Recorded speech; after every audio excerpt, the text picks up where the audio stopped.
2025 as well, and that program is probably going to start. Nivedita, if I can just jump in, because there are quite a few questions already.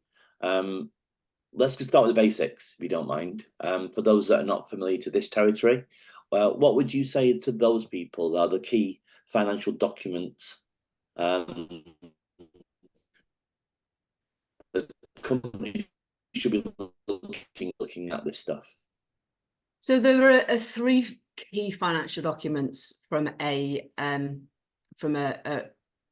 board reporting. I don't know whether you've frozen it. You've bear with me. You're back.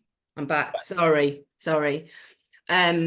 So there are three key financial reports, and they are your P&L, your balance sheet, and your cash flow.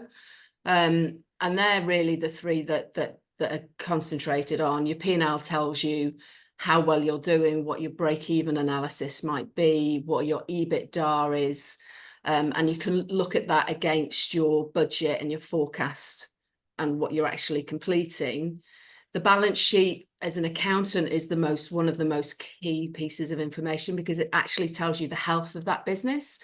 So I can see from the balance sheet what CapEx, what investments, how much, in recruitment, we don't have a lot of assets. Our assets are our people, our assets are our recruiters. So we can see what our debtors look like and what the NFI is looking like and how profitable that business is that year and also in prior years. And then cash flow. Cash is, I think the old term is cash is king. I think now it's more relevant to say cash is royalty in a business. Yes. I'm seeing, how healthy that cash is, whether or not, if I look at a balance sheet, if there's a lot of debtors on there, then I know that there's money coming in. If there's a huge amount of creditors that are owed money, then that cash flow is going to, clearly be much smaller than I would have liked it to have been. But they're just like the three basics. But then you go into a little bit more detail. You look at your break-even analysis. I think any business, it's one of the key metrics that you need to be looking at, knowing your break-even, because then you know exactly what NFI you need to do on a monthly basis to continue. And if you haven't, what are the trends? What's happening in your market, telling you about, what levers you might need to pull, whether or not that's changing, certain areas of your mix or who your consultants are or something like that. That's all very much parts of your trend analysis that you would look at. But your three key ones: P&L, balance sheet, cash flow, and everyone should have that. Yeah, I don't know whether it was because I was ignorant to these things or whether it was because we had people that we could just say that's their job and they do that. I was so oblivious to this stuff. And we were very much on the performance and the sales KPI side of it without looking at that other stuff. And I think most agency owners I've spoken with, they don't seem to cover this stuff themselves and they don't seem to have a good understanding of it. You mentioned then that there was levers that people could pull, and I'm familiar with like dashboard mentality and systems. What do you think, therefore, are some of the key metrics and the main key KPIs that people should keep an eye on? So I think when it comes to KPIs, they need to be set at strategic level. So I need to understand your strategy as to what you're trying to do, because then you will set your target for the year and then you can see what your actual is. So if you're under your forecast for Q1, well, you need to pull some levers in order to pull yourself back. But some of the biggest ones are your NFI growth, what your expenses are, what your fee earners or non-fee earners, what that mix is. You don't want 50% of your business being non-fee earning, because that's going to pull you down. It's a lot of expense to cover. If you've got your salaries, as I said, recruitment, your biggest asset are your people, but you need to monitor, what's their cost? What are they boarding from an NFI perspective? What are they actually invoicing each month and each quarter? What are they actually costing you, including all their commissions? Right. Because if they're costing you 60% and then you've got your expenses sitting on top of that desk cost, that's not going to leave much at the bottom for an EBITDA that you've Right. you know, so that you can continue that profitability. So those sort of monitoring of those, I would say they would be key KPIs. Yeah. Another key KPI is your clients. Like, what's your Okay. client mix? Is it Mhm. contracts and temp? Is it perm? Is there cross sell? So are you just dealing with one client purely on perm? Well, have you sold in on Right. your contracts? Have you and vice versa? Just making sure that those KPIs are really, you monitor those on a monthly basis, because then you've got levers to pull if somebody isn't delivering. It's, you know, unfortunately you might have to have those conversations as to, right, what's going on in that market? Is there something that we need to shift? Yeah. But those black and white numbers will give you that analysis in order for you to have those conversations and for you to understand your business and what's happening within your business at any given time. Great stuff. Thank you. I will come back to in a second. I like your phrase, cash is royalty. We'll come on to that in a moment if we can. Just from your current client base or what you're hearing, um, I'm hearing that it's a similar market to 2023. I've heard that there is some people doing well, some people are having a terrible time. What's your general, if you like, finger in the air temperature test? What are you hearing in the industry at the moment? So it is very much split in the industry at the moment, from what I hear, and from clients that I work with, depending on their sector. So certain sectors are really still not as good as they have been. Technology is one of them that is really, Yeah. we're waiting for everything to turn.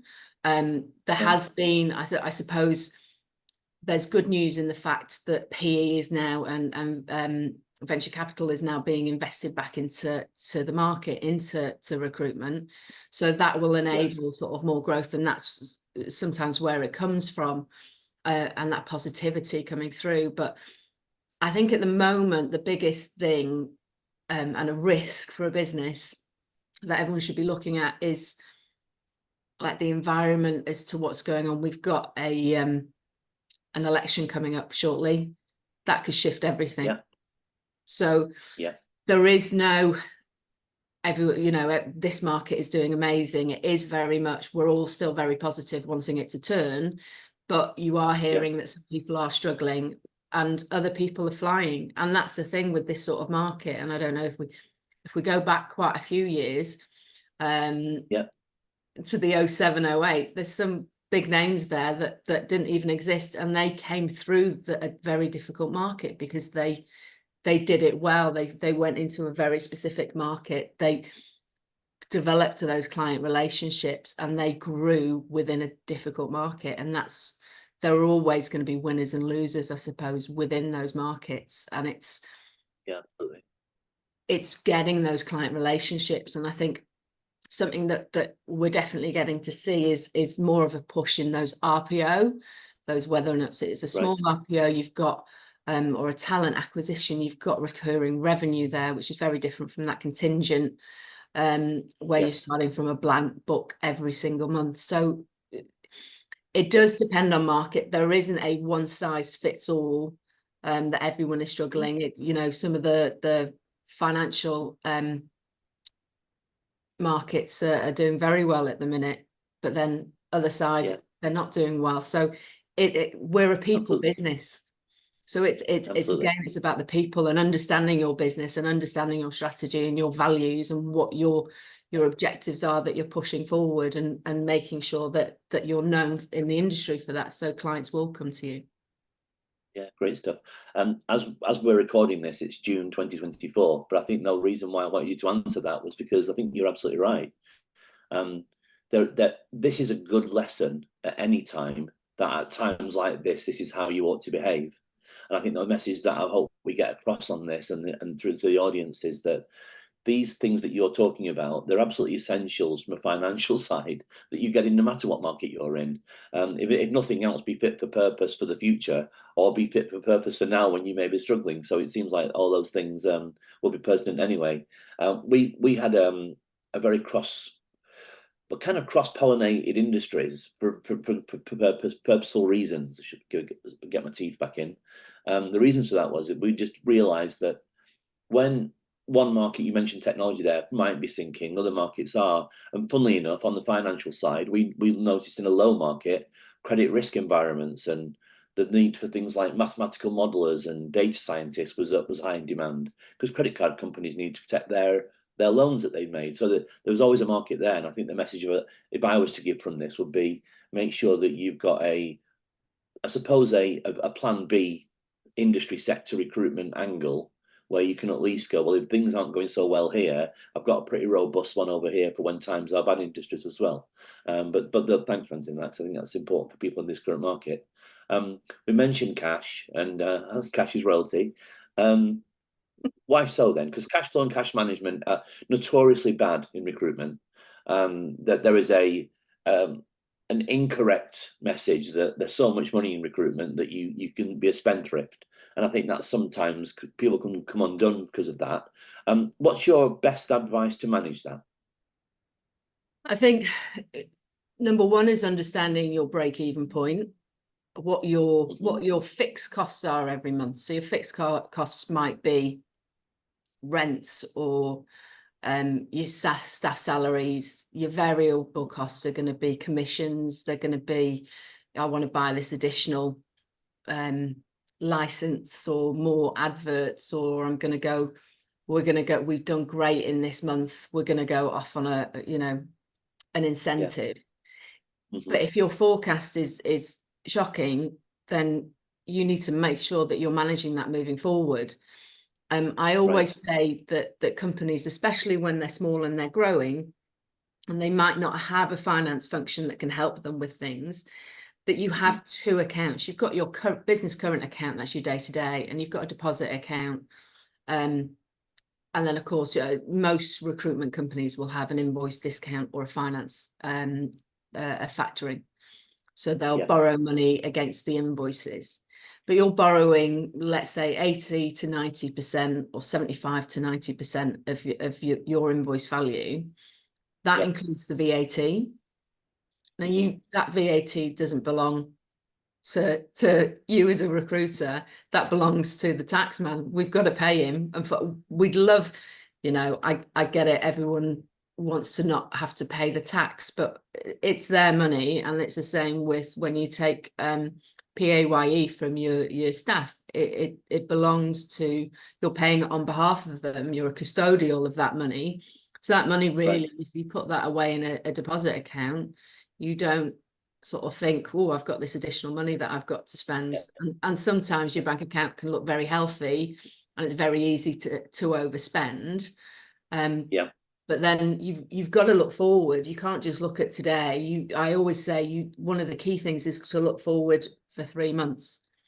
Have a 13-week cash flow analysis and actually look at where, if this happens, if this client finishes these 4 contractors, how would that affect my cash flow? Can I continue as a business? Would I need to pull some levers? What would happen? I think if you're just looking at it as of today, you can, I think there's a famous phrase that it's living the champagne lifestyle on a beer budget. And it's key. And you can pull levers on that. You can speak to debtors to offer discounts so they pay you earlier. You can sort of extend credit terms with your creditors. You can come to agreements on loans that you might own. But you also need to make sure that you can do that moving forward, that you've got that I'm trying to think of the word now, that availability that if there is a movement somewhere, that it isn't going to sort of completely cut you dead. Because often somebody might ask for help, normally a little bit too late. Make sure that it's being proactive, and cash flow is something definitely that you have to be proactive with rather than reactive. Don't wait until you sat there going, right, well, I've got £10 in my bank account and I've got to pay 20 grand on Friday. How do I do it? because Yeah, that's precisely. a very difficult, thing to manage. Yeah, So if you're putting something away and not spending everything, I think that's one of the key things. It's, the other one I would yeah, say on cash management isn't a cash flow, but I think in this market, it's a question that everyone needs to look at, and their client base, and whether or not do they need credit insurance. If you're over reliant on one client, and that client, yeah, unfortunately, is unable to pay you or goes into administration, how would that affect you? And if you have credit insurance, then at least you've got a backup, and you always keep them up to date as to what's happening with that client. But if you don't have credit insurance, can you cover that cost yourself from a cash flow right. perspective? Yeah, and I think also it lends itself to psychology. I was always banging the drum of take risks from a sales perspective. Yeah. So you tend to find the recruitment business owners have the same kind of mentality. And the psychology is, well, do that extra call, try and call them back, try and push that envelope a little bit further. And you're trying to push almost this take risks attitude, which doesn't lend itself to being risk averse when it comes to doing your business, running a business. I would like to argue that, not a lot of agency owners weren't born brilliant business minds. They were born particularly good recruitment consultants who became business owners, and that's a different animal altogether. One of the things we try and teach everyone is to try and be risk averse as best you can. What are the things that they should look at from a risk perspective that they can identify or they can assess, something that they can say, here's something tangible that I can actually make sure that I'm always on top of that, without necessarily the help of going to somebody like yourself or going to a finance person. I think I always talk about a risk register, Mm-hmm. and scoring it. So having a look at your business, what are going to be your risks? And you'd split that down. You'd put that down to your clients, your consultants and your people, your finance and cash flow, tech, health and safety. You can do a PESTLE, especially with everything, there's an election coming up. That would be interesting. You could look at ESG. Yeah. But then you're Yeah. scoring it and actually seeing, how risky is this? And you score it, if for those who've never done this, you score it from likelihood, low, medium, high, impact, again, low, medium, high. If I've got a high likelihood of something happening in my risk, in my business, and if that did happen, it would be catastrophic, then of course that's something that is, from a traffic light perspective, I really need to get involved in. If it's low impact, low likelihood, well, that's just on the list for the future. I would always say that recruiters and some business owners that maybe not had all of this, training and development, you can't be good at everything. Sometimes you need to just get a little bit of advice, whether or not that's from an external person, somebody within your own business, from your own network. But having that conversation, sometimes asking for help or asking for, has anyone come across this? You'll get some additional information, and like I said, you can't be great at everything. So be good at what you are, and then hire the people in that will be best for that, or get the advice from a third party that would help you. But the first thing that I would always say is pull together that risk register, look at, if something could happen in your business, if I ran out of cash, if this company stopped, if this consultant who's my star biller left, and they were perm, what does that mean? If they were contracts, how long are those contracts gonna continue before they finish? How do I fill that gap? Because you still have to achieve your forecast or your budget. So looking at each area of your business and being objective, and sometimes, you might have somebody within your business that you can talk to and go, right, okay, I was thinking about this, or would you think this would be better? Because they'll see it in a different mindset. A lot of business owners, that business it's another child, isn't it? That this is what they're spending so much time and energy, and that they're pushing towards, making this great. but they just need like that they will view it in one way, and sometimes you need to have a look at it, you know, little bit more open-minded and look at what, you know, what could really impact your business, what could really affect and cause an issue that you need to deal with today and not leave till tomorrow, because that's can also be one. I've highlighted a risk. It's a really big risk. If it happened, it'd be catastrophic. I'll have a look at that next week. Right. Yeah, precisely. Okay. It could have happened by then. Absolutely. Yeah, exactly that.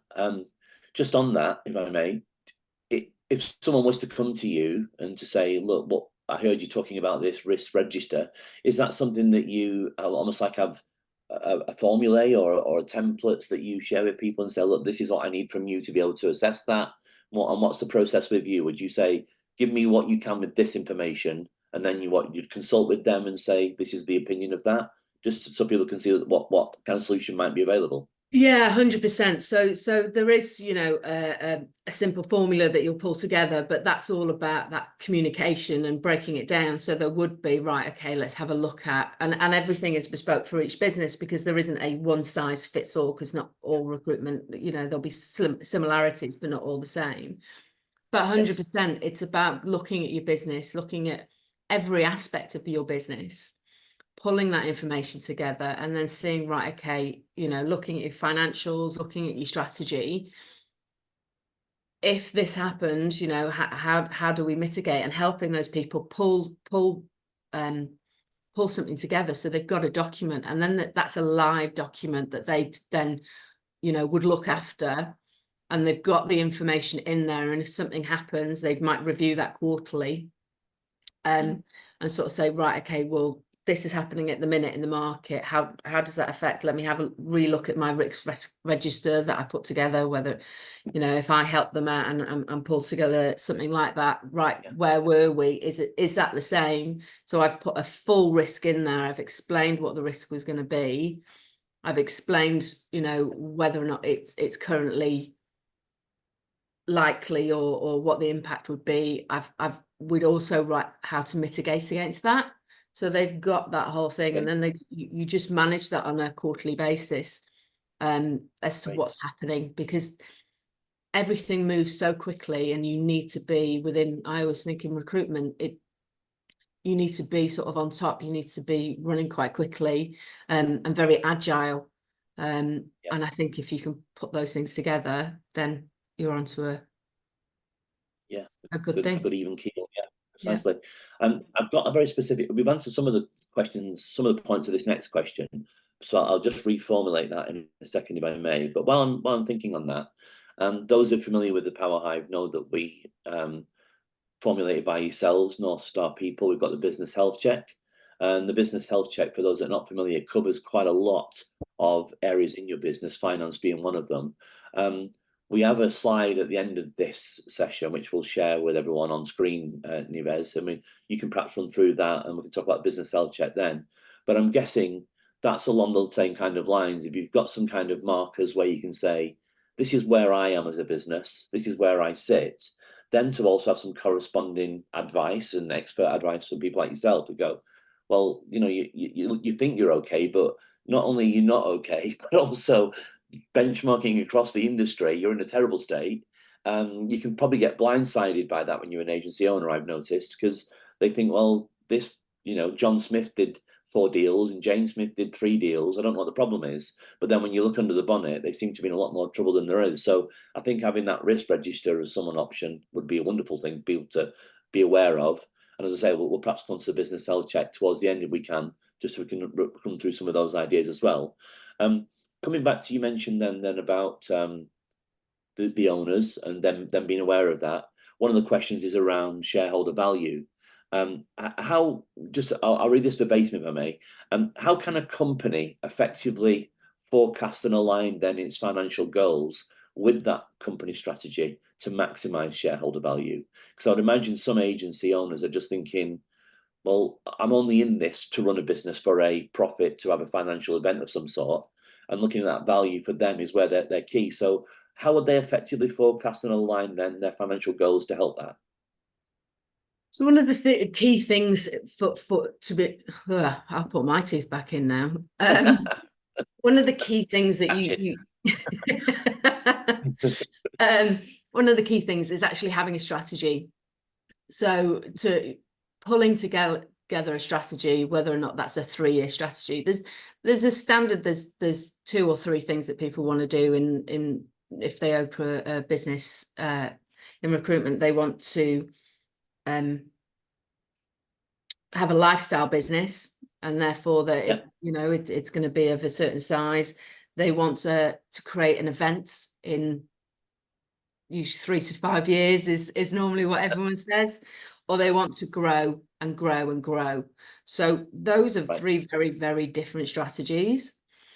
But pulling together a strategic document, and I mentioned before when I talked about your key KPIs that you would be looking at, that then links across. So if I've got a strategy and I sort of say, for example, I want my NFI per quarter to grow by 15% because my market, I can see my market analysis, that's growing, then that needs to be part of your board report. That needs to be part of your financials. And we all like a traffic light system. So, whether or not, are you on track, are you not? If you're not on track, it's about moving you back to being on track and having somebody that's going to pull that data together for you. Because you might be busy running that business, you're stuck in the business rather than they say you're in the business rather than working on the business. And you want to be able to sort of sit down and go, right, okay, here's my strategy document. Where are we up to? Are we on track? I've got 5 strategic goals. So let's just talk about financial goals. So I wanted a positive cash flow. I wanted to make sure that I had 6 months worth of cash availability. At the end of the quarter, how many months of cash have I got? I've only got 5. Okay, well, that's amber. How do I move that 5 to 6? And again, we go back to what levers do I need to pull? I wanted to make an EBITDA of 20%, for argument's sake.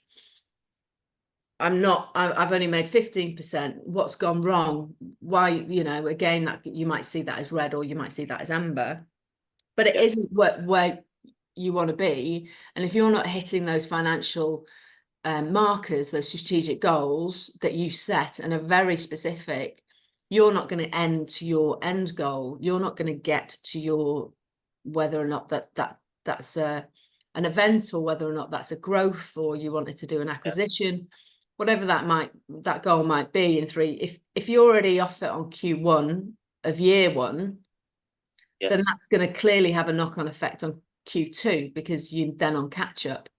If Q2 then is further, away from where you've got to move your strategic goals, or you've got to make a shift within your business in order for you to be able to achieve what you're saying you want to achieve in 3 to 5 years.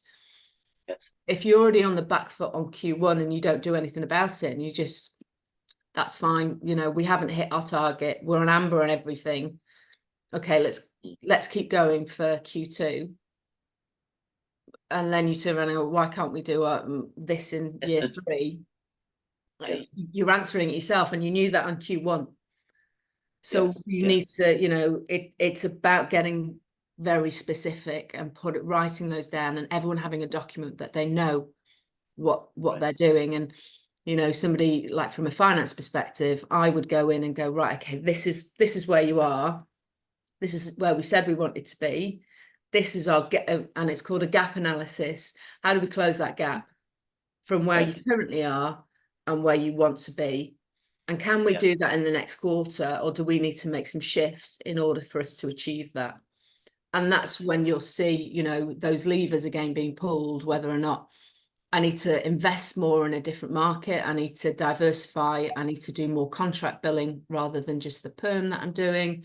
I need to cross-sell, I need to move into a different market, I need more clients. There are so many different things that we can look at and levers that we can pull, but we need to understand where we are. Otherwise, we won't get to our strategy, we won't achieve it, and therefore you won't get to your goal. Yeah, and I think what I've learned from many agency owners, or certainly business owners in recruitment, is they tend to turn one dial, and that is we need to do more deals, or we need more interviews, we need more jobs, we need more phone calls. And I think you're right, having a pragmatic approach there where, yes, of course, that they may be one solution that would help with that bridging. But then the other side is, well, maybe you do need to change the target. You know, if the EBITDA, as you mentioned earlier, as an example, is 20%, or maybe 18% is where we go in the next quarter. Or maybe the overall revenue number we're aiming for might need to change. And I think you're right. There's more than one side to which you'll change. And I think, Yeah. as you say, having that pragmatic approach to that to help with that. One of the things we're trying to do here is put a program together where, should someone want a financial event of some sort for financial freedom, we've got all the different things in place. And you mentioned before, you know, one of the ways that perhaps a value could be given would be through mergers and acquisition. I'm quite keen on that because it seems at the moment I'm trying to build a little black book here of investors, and every time I go to those people, they're always saying, "Why have you got a company to sell?" Or they'll go, "Oh yeah, we're thinking of buying one. Who do you know who's selling?" So it's always on people's lips that. Just on that, if I can, then what are the key financial aspects of M&A transactions that people perhaps should be aware of? Because I guess at some point, if somebody does want to sell the business, they need to have certain things in place for those things, or buy one. Yeah, yeah, indeed. So if I look from a due diligence perspective from you know, they are going to look at your accounts.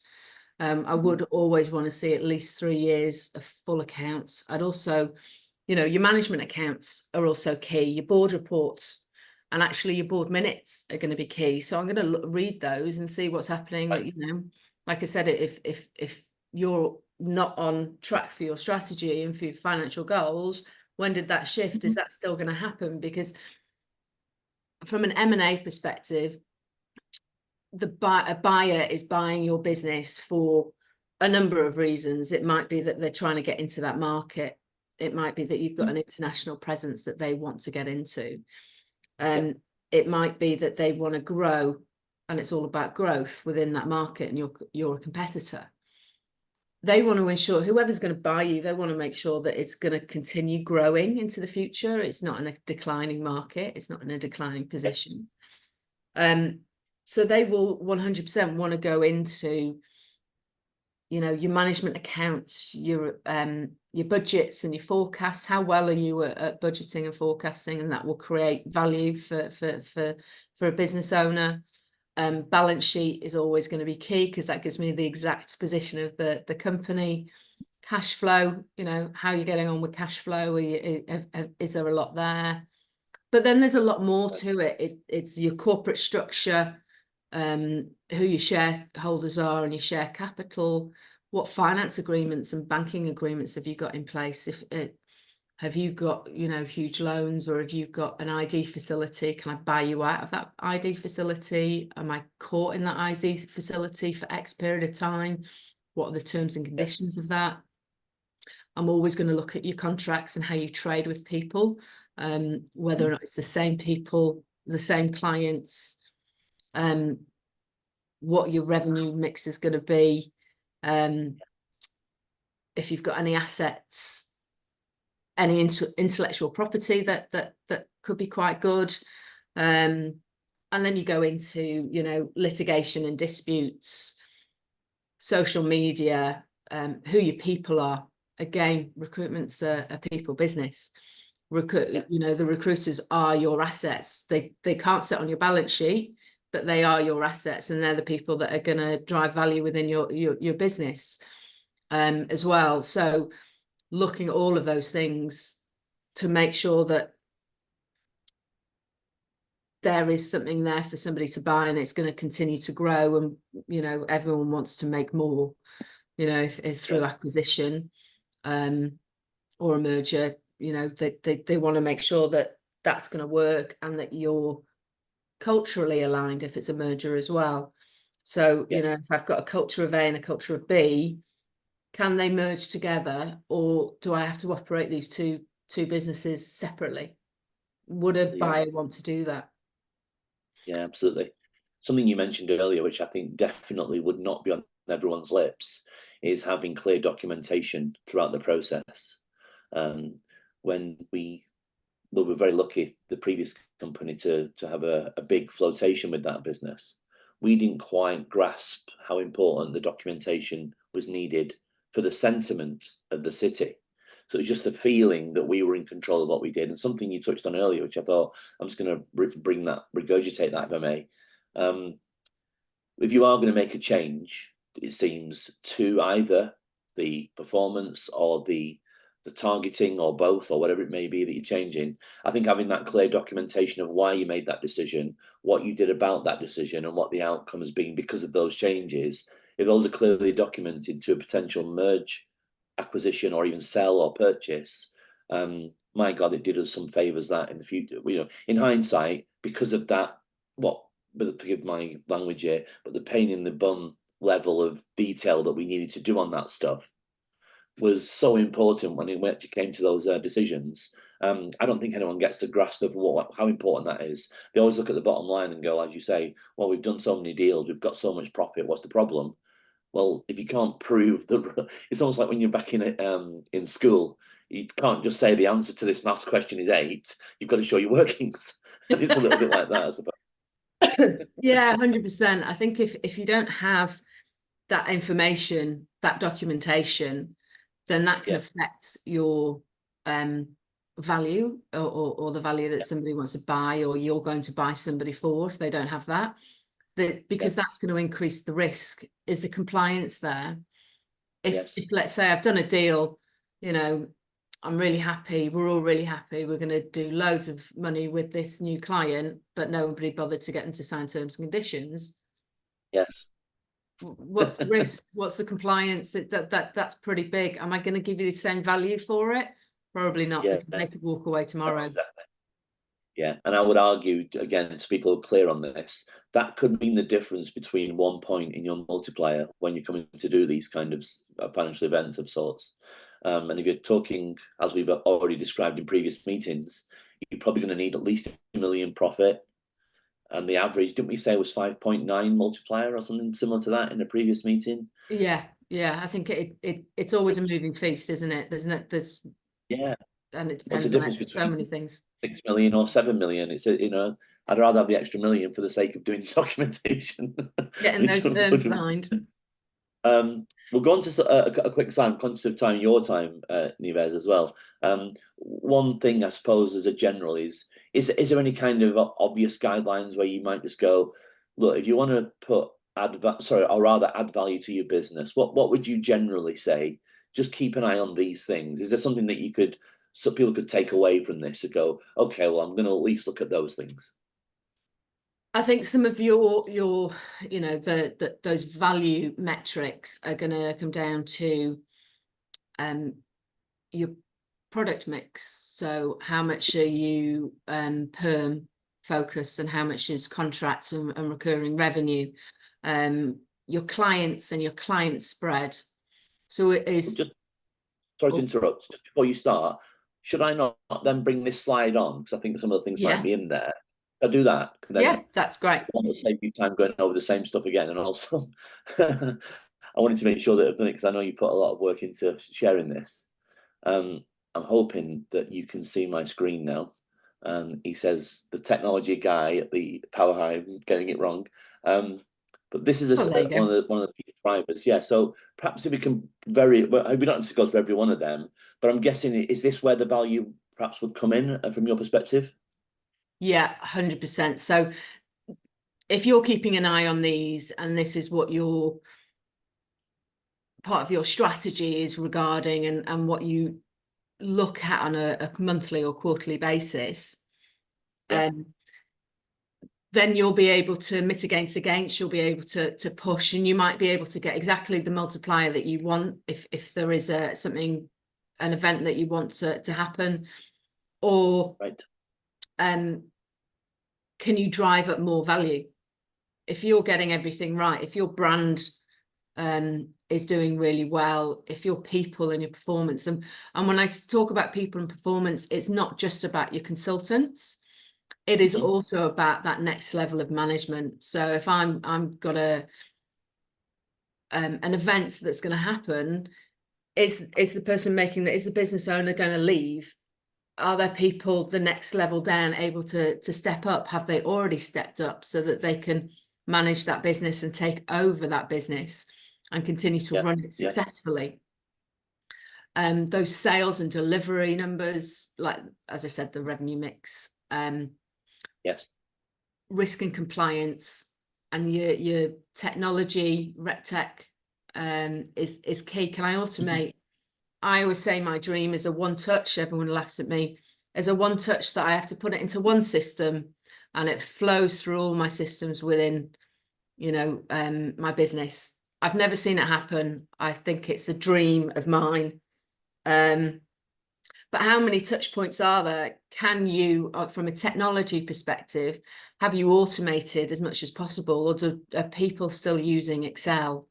You know, Excel is fantastic. I don't want to run my business on it. I want to sort of automate as much as possible, to maximize the value and maximize the information that I'm pulling out, rather than hiring 2 or 3 people to do something. If I can put it into a piece of tech, and that's going to pull that out, that's key.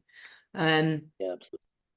So, you know, and then margins and whether or not you've gone international, if you've got an international presence, that's a big value for some people. But I would always say the value of a business is in the eye of the buyer. It's not in your eye as the seller, because you love this business. You've grown this business from nothing. Your heart and soul is in this business. Can you honestly take a step away and sort of go, what is a buyer going to see that could be a potential risk within that?